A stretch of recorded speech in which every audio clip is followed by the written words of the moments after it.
تعالى. ونحن هنا في هذه الجلسة الطيبة المباركة التي قامت بمناسبة عرس الأخ الحبيب والصديق الوفي الأستاذ أحمد متولي علي عبد العاطي، الذي أسأل ربي جل في علاه أن يحفظه من كيد الكائدين، وأن تحفظه ببركة القرآن الكريم من كل شر حاسد وحاقد، هو ولي ذلك والقادر عليه. مشاركة لجميع عائلتين آل عبد العاطي وآل موافي وآل أبو المجد وآل أبو النجا الأكرمين بهذه المنطقة بمركز مدينة كفر صقر. أتقدم بالشكر والتقدير للنسب والصهر وجميع عائلتين عبد العاطي وجميع عائلات وأسر آل موافي الكرام، وعنهم الحاج متولي علي عبد العاطي أطال الله في عمره ومتعه بالصحة والعافية، معلم محمد متولي علي، الأستاذ صبحي متولي علي، الحاج محمود السيد علي رمضان، الأستاذ يوسف إبراهيم يوسف، الأخ الحبيب الأستاذ محمد إبراهيم السيد، الأستاذ محمود إبراهيم السيد. أسأل ربي جل في علاه أن يحفظهما بالقرآن الكريم، هو ولي ذلك والقادر عليه. وبحضور أعلام دولة التلاوة المصرية سماحة مولانا الشيخ أحمد عبد خليل ابن قرية نطورة عاصمة مركز مدينة كفر صقر الأولى بمحافظة الشرقية، وبحضور سماحة مولانا الشيخ محمد فريد البرماوي، الشيخ بلال عواد، الشيخ المنشد المداح الكبير بشير النجار، ضيوفا على ابن هذه المنطقة القارئ المتقن والمجيد الشيخ محمد مصطفى المصري. ثم أشكر فريق العمل معنا في هذه الليلة المباركة والعرس الكبير والمليونية العريقة التي تحفها الملائكة من كل مكان.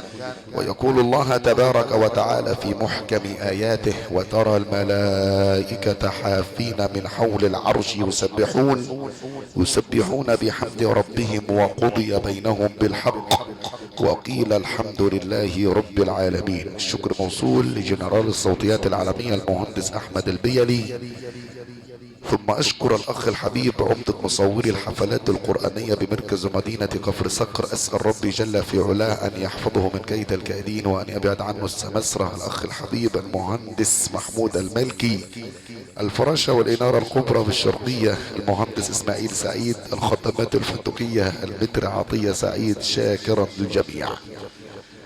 قبل طبعا ما نبدأ التلاوة مع عم الشيخ أحمد أبو عبد بخليل، كابتن مدحت عدلان يتفضل إلى منصة التلاوة هو والعريس، عشان المقدمة ديت مقدمة تبع القوات المسلحة، فأنا ما ينفعش أقولها لما الكابتن مدحت يكون موجود جنبي. الكابتن مدحت عدلان الوجهة المشرفة للمؤسسة العسكرية القوات المسلحة يفضل جنبي هنا. سيب العريس هو اللي استقبل الضيوف.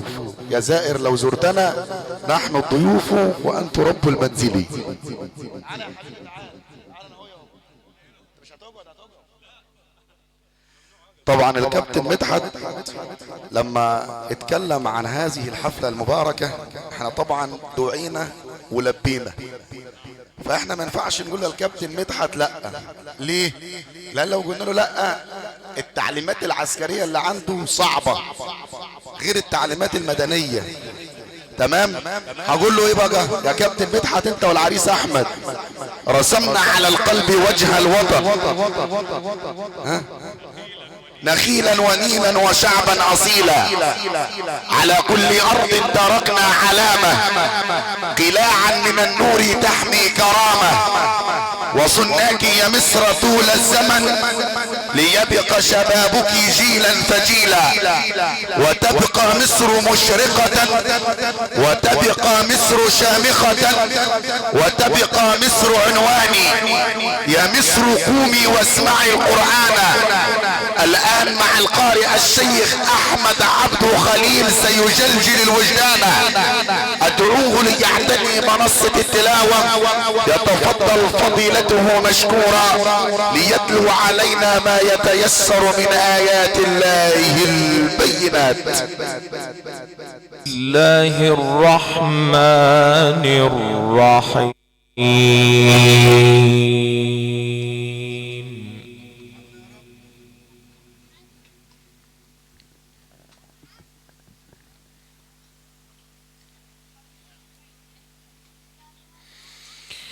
من كان يريد العزة فلله العزة جميعا.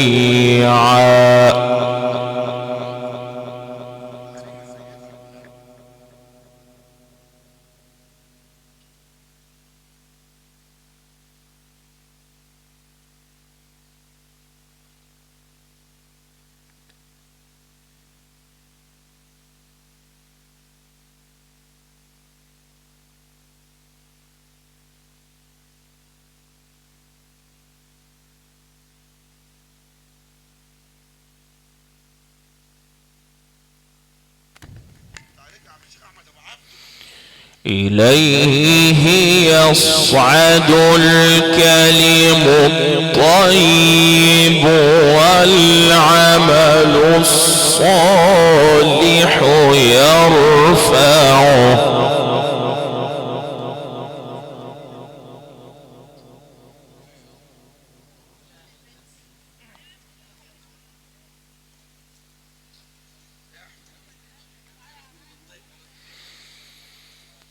والذين يمكرون السيئات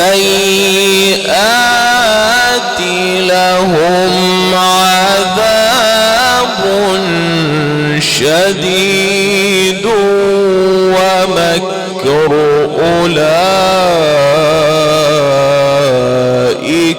هو يبور.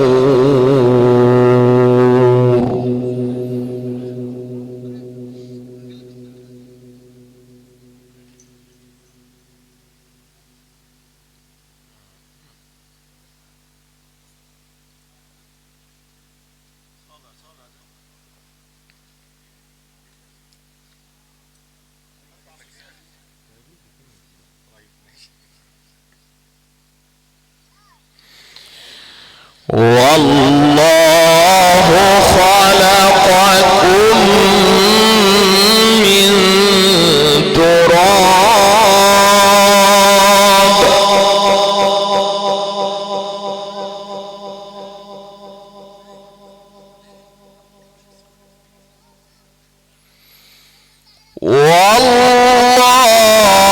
خلقكم من تراب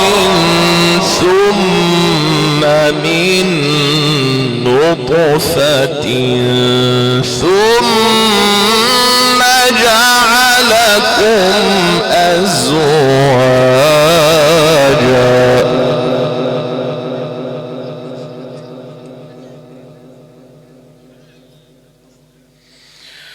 ثم جعلكم أزواجا وما تحمل من أنثى ولا تضع إلا بعلمه.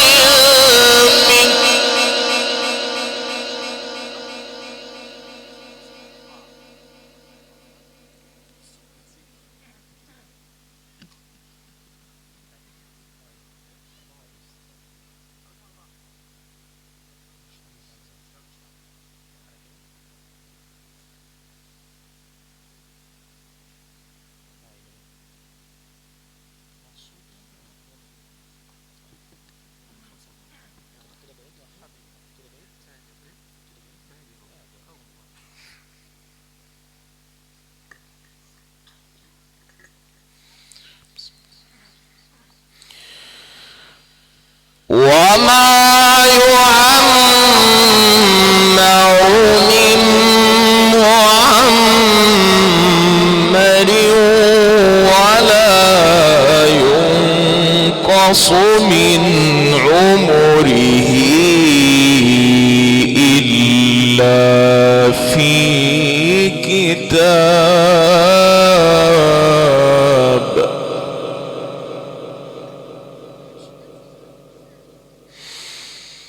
إن ذلك على الله يسير.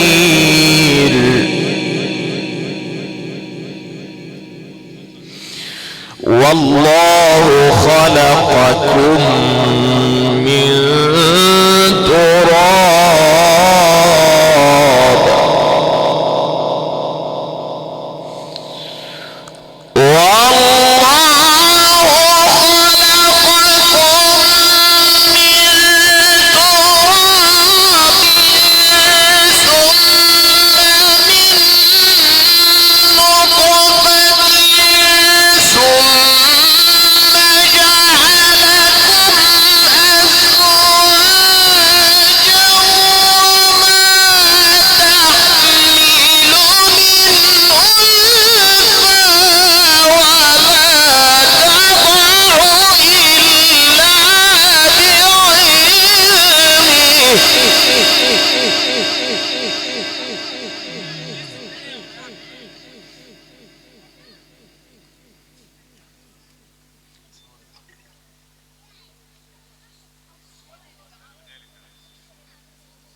وما يعمر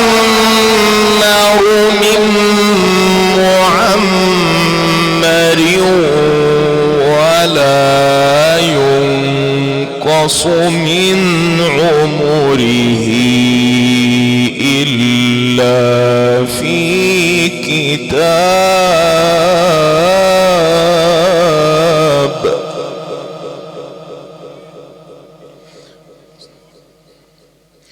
إن ذلك على الله يسير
وما يستوي البحران هذا عذب فرات سائغ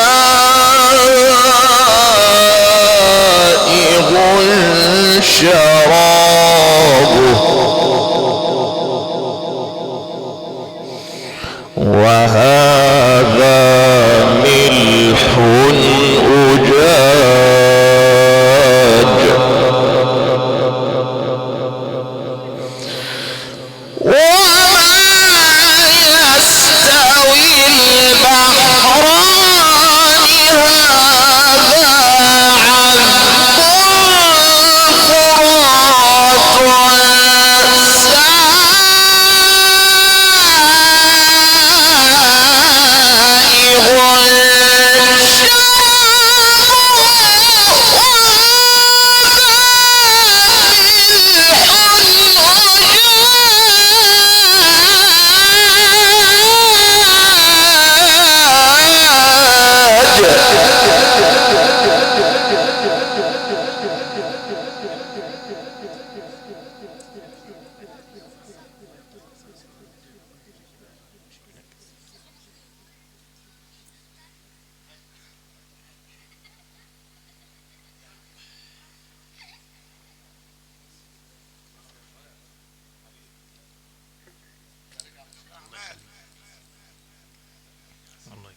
وما يستوي البحران هذا عذب فرات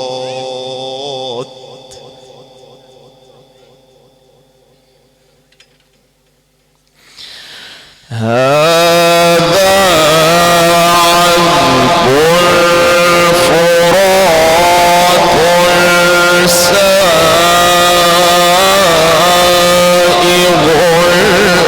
شرابه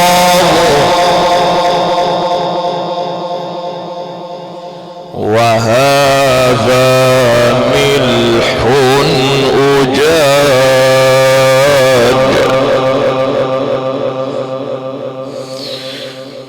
وما يستوي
ومن كل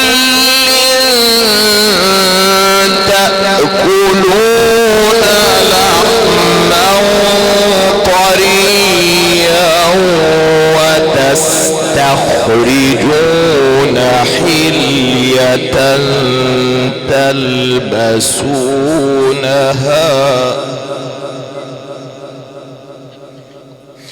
وترى الفلك فيه مواخر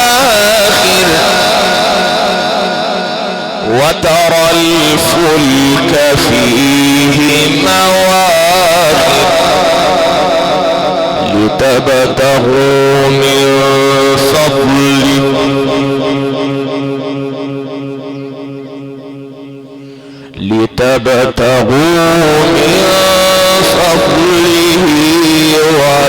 ولعلكم تشكرون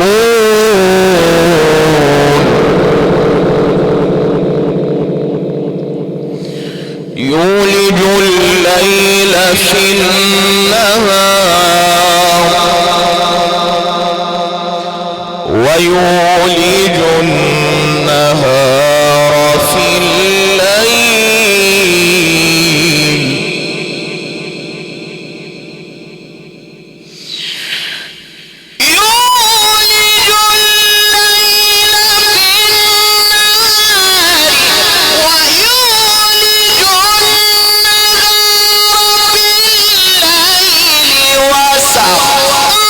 الشمس والقمر كل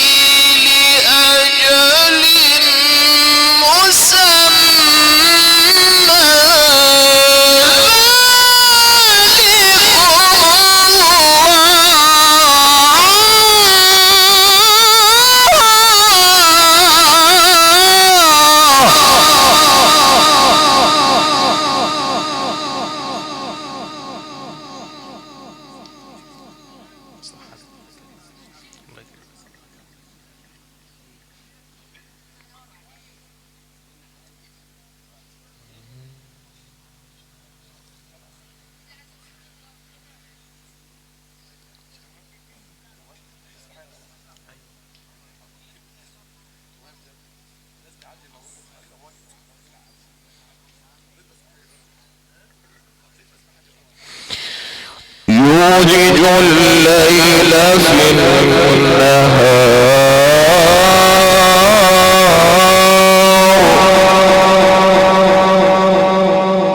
ويولج النهار في الليل وسخر الشمس والقمر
ذلكم الله ربكم له الملك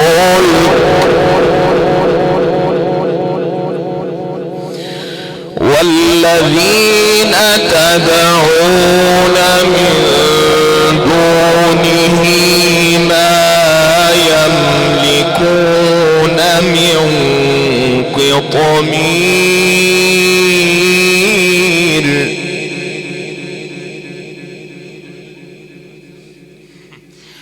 إن تدعوهم لا يسمعوا دعاءكم ولو سمعوا ما استجابوا لكم ويوم القيامة يكفرون بشرككم ولا ينبئك مثل خبير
يشأ يذهبكم ويأتي بخلق جديد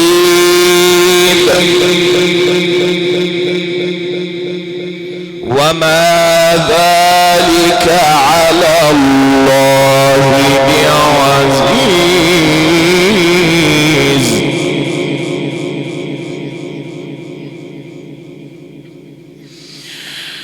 يا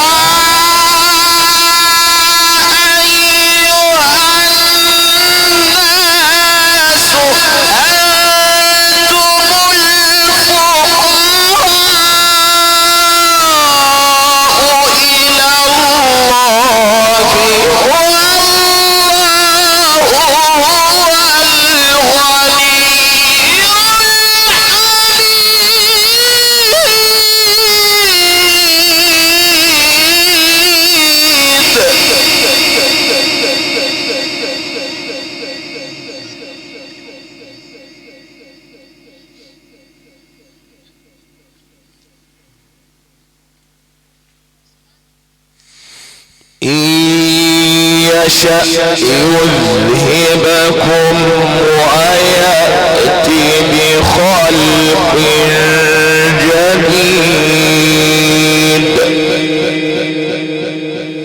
وما ذلك على الله بعزيز.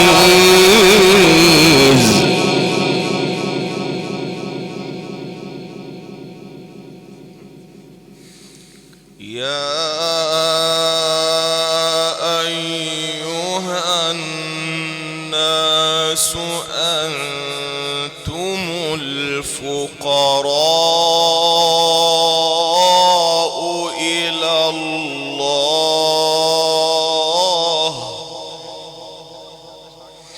والله هو الغني الحميد.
وما ذلك على الله بعزيز.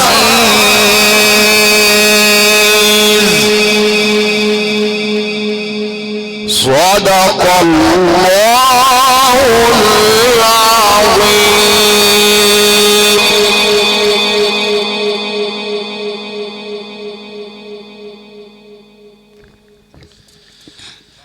بسم الله الرحمن الرحيم.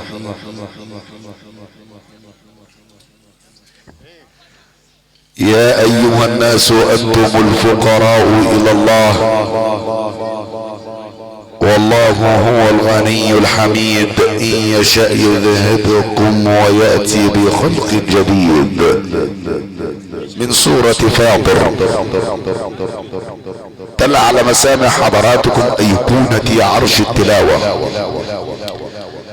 وقائد الجامعة الليثية الكبرى بجمهورية مصر العربية رحم الله مؤسس هذه الجامعة والكلية العالية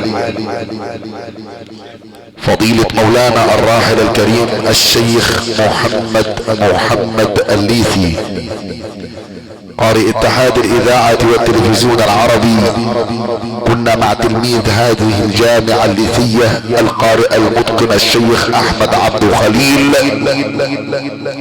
بمناسبة عرس الاخ الحبيب والصديق الوفي الاستاذ احمد متولي علي عبد العاطي الذي اسأل ربي جل في علاه ان يحفظه من كيد الكائدين ومن كل شر حاسد وحاقد. هو ولي ذلك والقادر عليه.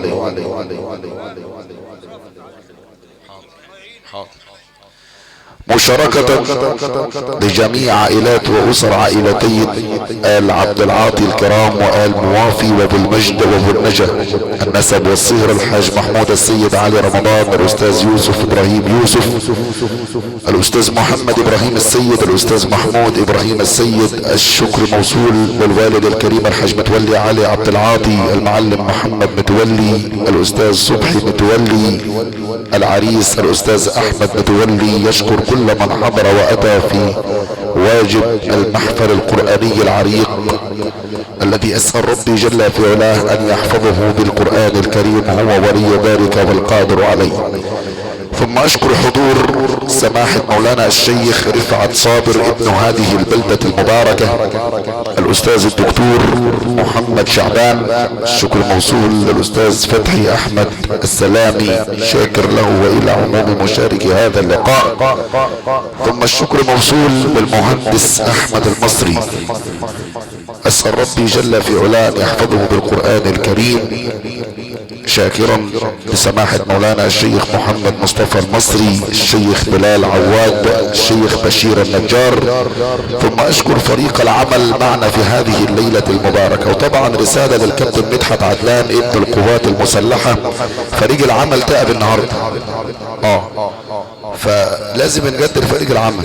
الشكر موصول للمهندس احمد البيلي رجل الاخلاق الحميدة. انا اول مرة اشتغل معاه، وبرغم ان انا اشتغلت مع جميع الصوتيات والله لحد الغربية مع الشربجي، بس انت راجل محترم وابن ناس وزوج، والمثل بيقول لاقيني ولا تغديني، فانت كفايه مقابلتك النهارده اكني اتعشيت وفطرت لبكره. بارك الله فيك. الشكر موصول للاخ الحبيب الذي اسال ربي جل في علاه ان يحفظه من كيد الكائدين، وخاصه السماسرة في كفر صقر، المهندس محمود الملكي صاحب الاخلاق الحميدة، الفراشة والانارة الكبرى بالشرقية المهندس اسلام سعيد، الخدمات الفندقية المتر عطية سعيد، شاكر للجميع. ثم اشكر سماحة مولانا الشيخ عثمان عبد المعز فرج